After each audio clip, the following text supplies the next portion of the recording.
Hello everyone, today we're going to do a super tune-up to this 282. Let's take a closer look at this. Also, to make it a little bit easier to work on, I'm going to remove the tender. The best way to remove the tender is you have to remove this plate. Well, actually I should maybe test out to see how it runs. I don't expect a lot of problems. These are usually really good. I mean, if you've never had an N-scale steam engine before, I would recommend this. They're usually always good. Yeah, it's going to be good. So it just needs a good tune-up. So I got this on eBay, and it came with no box. Actually came with 3 other engines. One of them's a GP38. I did a good tune-up on that. A Lifelike GP38. It's basically the last cheap engine that you can get. So that's stuck on there a little bit. Removing this plate, I got my coupler to deal with now. Anyways, allows you to remove the drawbar and the trailing truck. So this one, the previous owner put on the front coupler with the Rapido coupler. It has Rapidos in the back as well. So I don't mind keeping it like that. This is going to be okay. Half my freight cars still have Rapidos. So that is not a big deal for me. We'll get back to this in no time. Just want to take a good look at it. So it's a really good looking locomotive. These come with a little baggie of parts which you have to install yourself. They're pretty much all there. I've got the bell. I've got these 2 little classification lights. I've got one of these bars. I've got one of them. The handrails are there with all their little stanchions. Same for this side, all the little stanchions are there, and the handrail is there. Pod valves are there. The bell, it's missing. There's a loop that goes around, so it's missing the loop, and I'm missing the whistle. I'm not really planning on making any changes to that, so that will be that. And the little bar that's missing here, I will make another one. That's pretty easy to do, so we'll be working on that today. I'm going to remove the shell just so we can lubricate this well.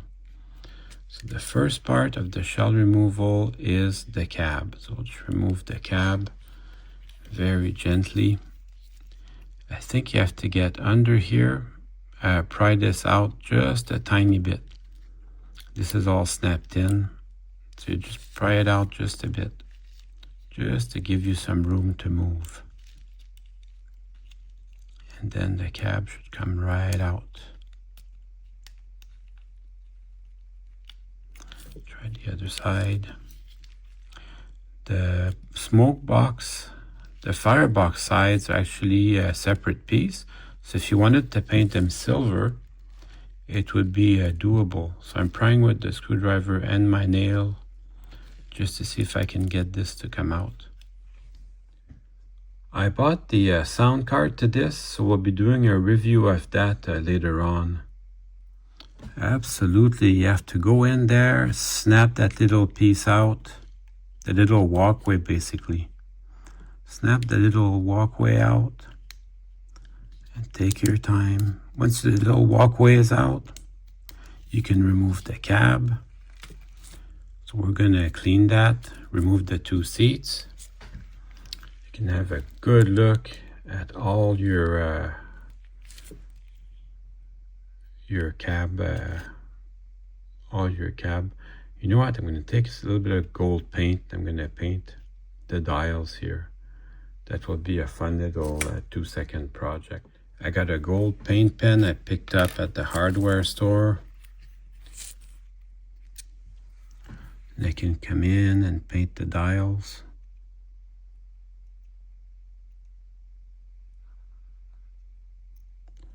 Don't want to overdo it, but it's fun.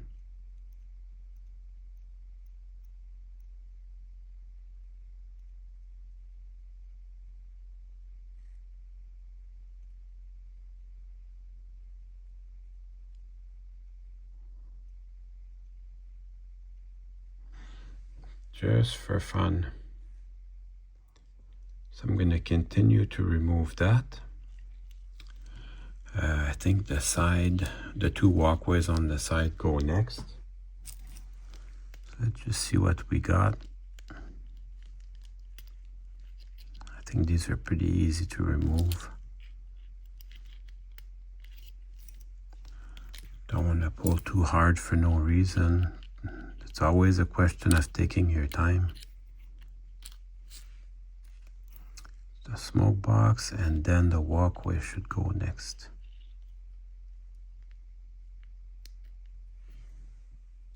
Firebox, I mean, and then the walkways, they have their little snaps and they go next. So the walkways with the bottom of the boiler go next. So it has its own little snaps. So you want to always take your time. Those parts are pretty sturdy, but they're not invincible. Actually, the boiler should be loose by now. Oh yeah, here we go. Oh, don't forget to remove the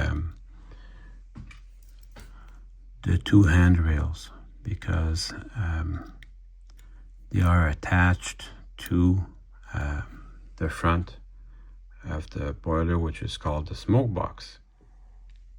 As you remove the handrails, you want to keep these little stanchions there. Keep them there as much as you can. I'm missing the little guy here. I'm missing this one. So I don't feel necessarily very good about this one here. So I'm missing that, but once everything's on, you won't see it.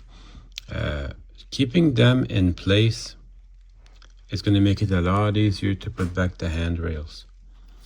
So I'm going to continue to remove this side. That went pretty good. Let's have a look at it. But for an N-scale model, this has insane detail. This locomotive, I recommend it because it's so good looking and it's such a good runner. And also many railroads, I would have to say almost every railroad had one. This was a very successful wheel arrangement and it could do everything. Kind of like a GP9 or GP7, it could just do everything. And then we can lift the back of the boiler.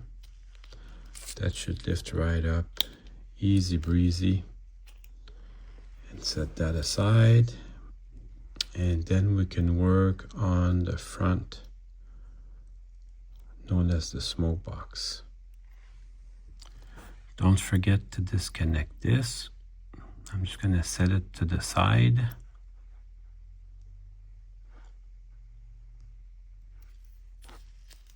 So just set it to the side. Maybe it'll come out. So I'm going to keep that. I'm going to keep that and we'll make another one for the other side. Let's see if I can move the smoke box front. I don't completely remove the crosshead. I just give him just a little bit of slack.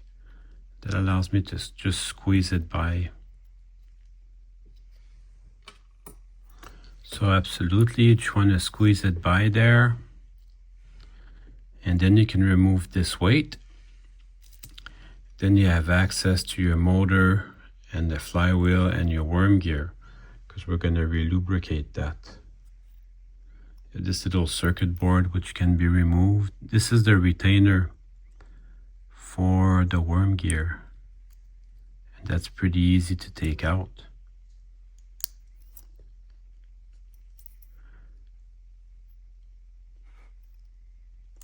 Yeah, today's November 2. We officially changed time. So my cat's hungry. because for my cat it's the same time as usual. So I can just come in and lubricate this. It ran great on the bench. Probably just needs a wheel cleaning, but I'll put a drop of oil on each side of these bearings. And then try to hit that front bearing and try to hit that back bearing as well. That's a little bit tight. I'm gonna try with something smaller. You get these garbage bag ties, you get them from 100 different places. You know, when you order stuff, say from mail order stuff or anything you buy at the store, I save them because I use them to repair handrails. Today I'm going to use it just to put oil on that back bearing because it's very, very skinny. The space is very, very skinny for that. I'm just going to put oil on my pin and then introduce it to the back bearing here. Not that it needs it, but since I have everything apart, may as well. So just a drop is all you need. That should be tons of lubrication.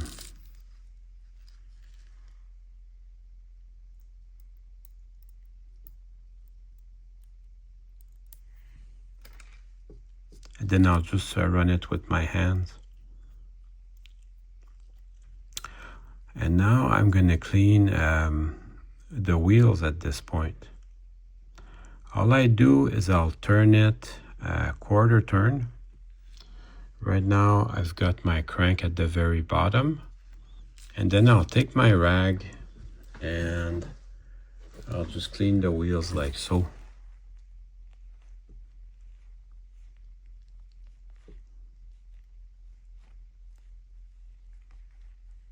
That avoids disassembling the whole thing. I know Minitrix makes a rig that has a wire brush where you can clean the wheels really quick.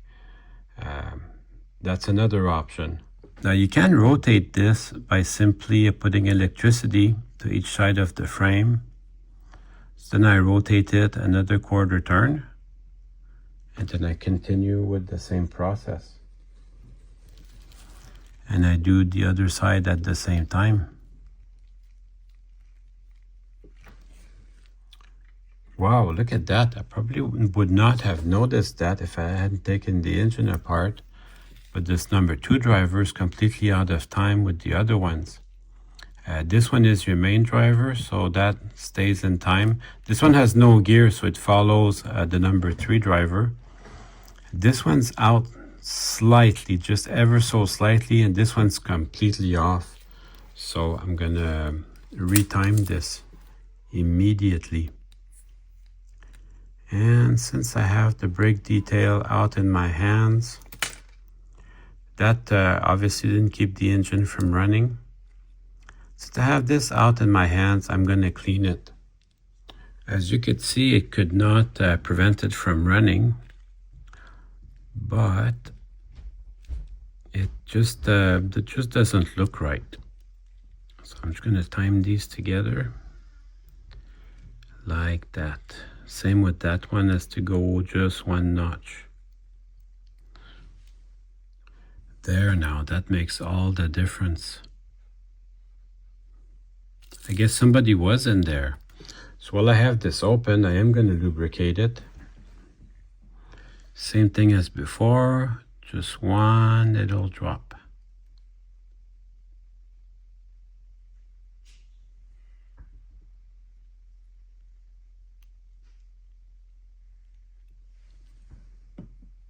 A little bit of soap and water makes all the difference.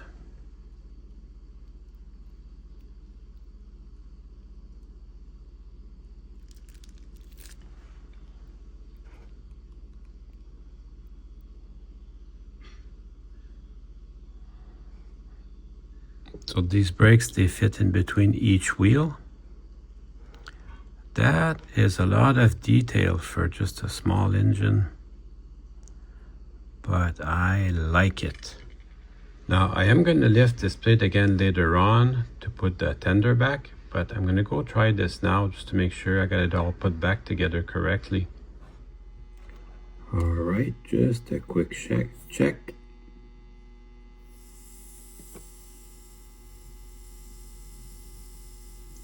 So that looks awesome. Everything is timed properly.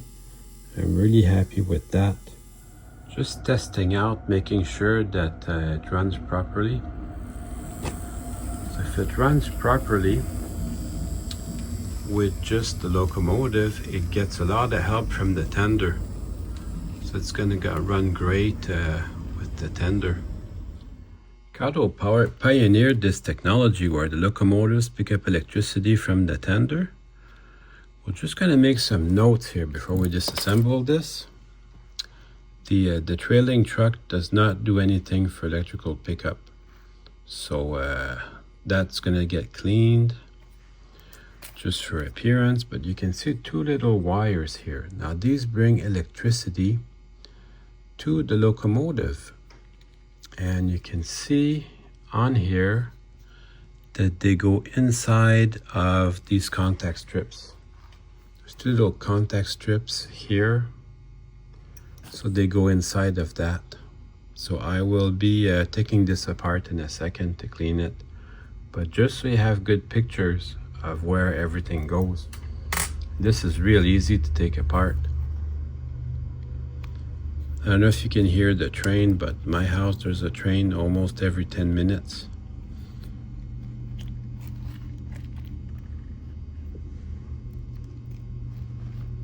So yeah, this is how the contact strips are supposed to fit. And then you can remove the drawbar. And we'll take these apart. There's no direction on the wheels.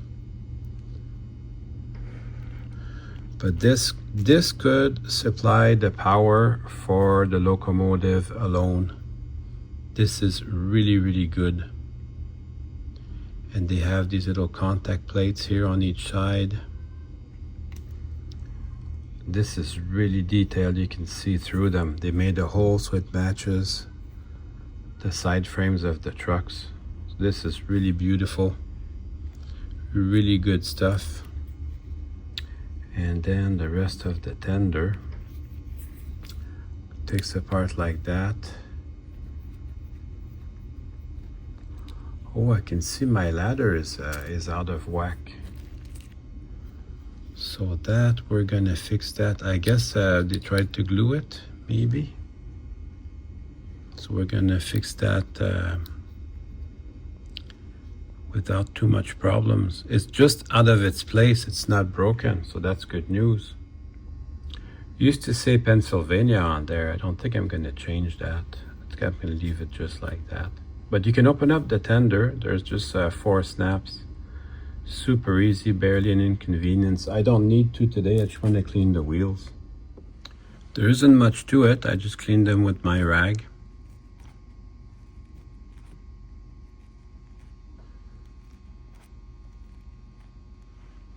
And that's it. Repeat 8 times. And these, I checked them real quick, make sure they're not dirty, but seriously, there's nothing to write home about. Oh yeah, this is the good stuff. Just wanted to show you some of the detail. This is the trailing truck wheel. Little soap and water makes a lot of difference. So I'm just gonna carefully put this back, because it is a beautiful piece.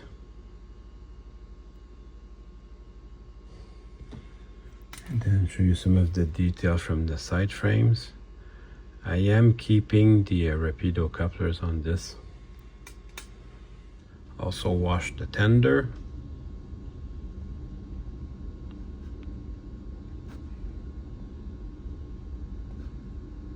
So I'll be putting this back together.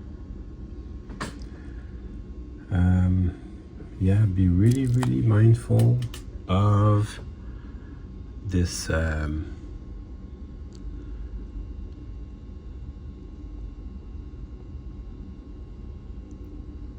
these two wires, you have to make sure they contact that plate,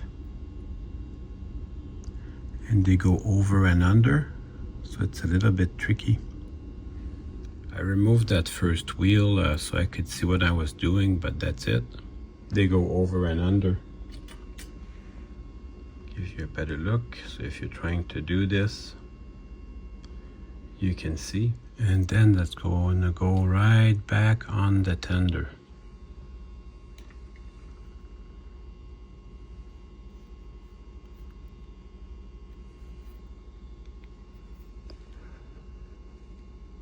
Same with this guy. Goes right back on there.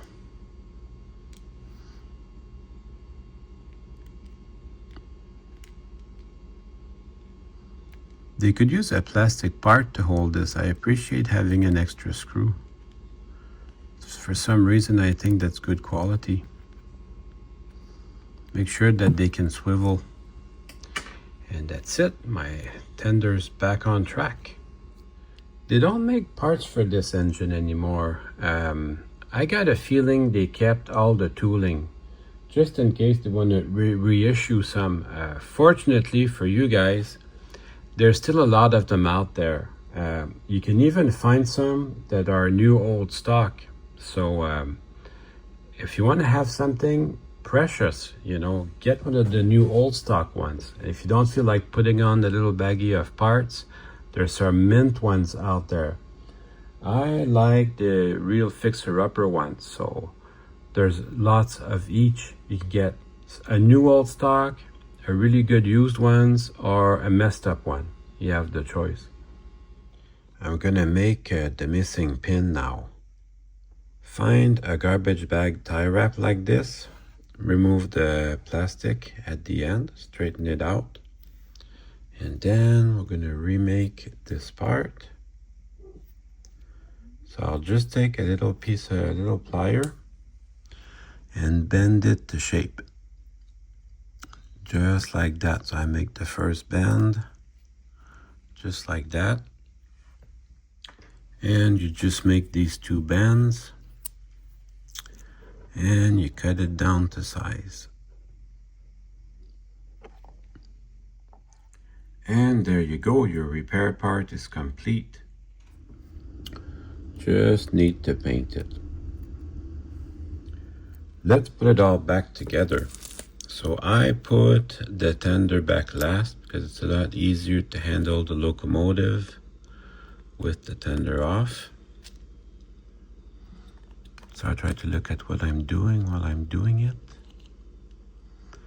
There's got to be just a perfect spot for this. There you go. Did you hear that clicking?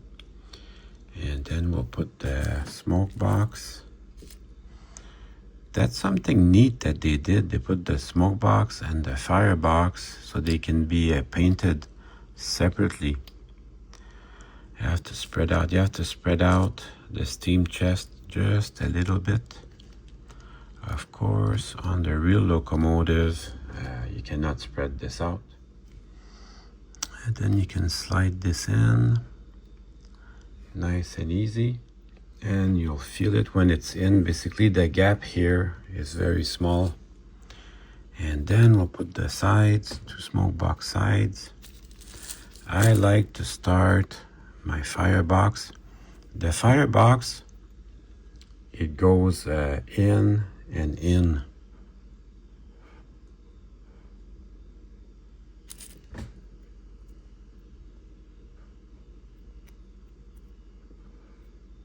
Like that, you just slide it in, and then it goes in again.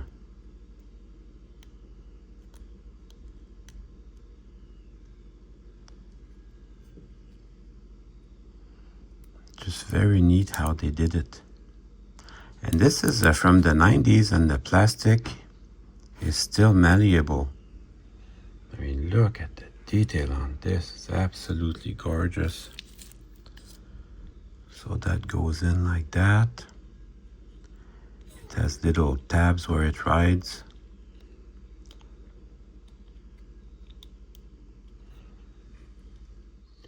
Well, that's really shaping up.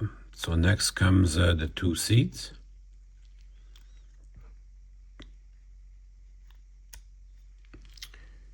And the little cab.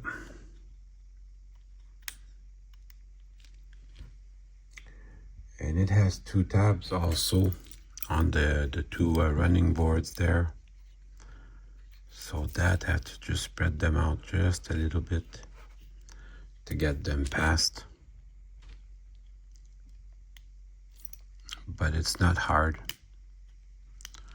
Once you have them right, where they go, you'll know. I am a big fan of these. All the gaps, everything is so tight. So now I can bring in these two handrails. And once you have them lined up properly, they just snap back in. They just snap back in.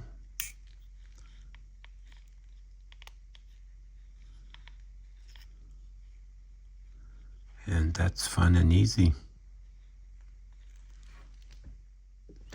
Same with the other side, they'll just snap back in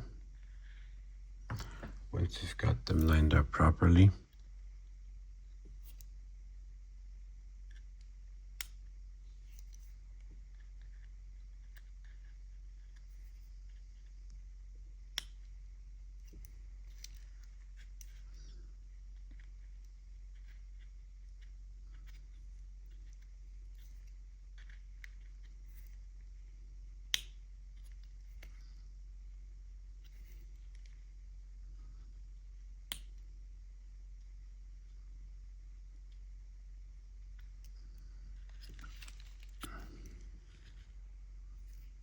Yeah, it's in there.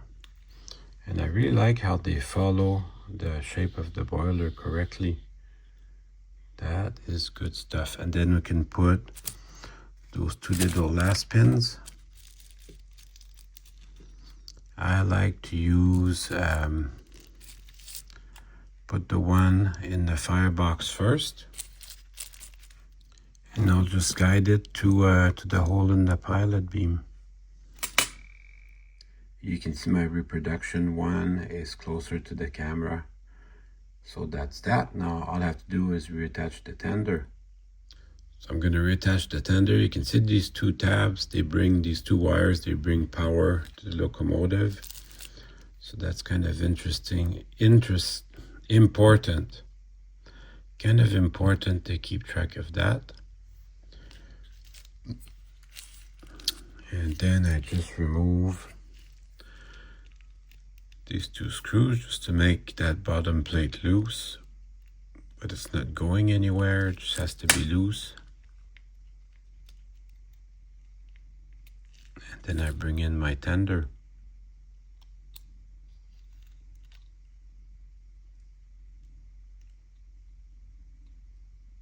So I spread out the two wires, and then I'll bring the tender.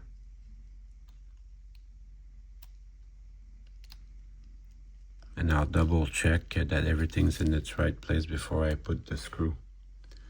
Then just tighten up those two little screws.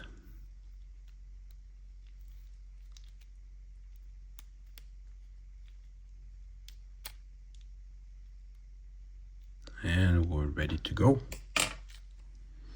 I've got enough time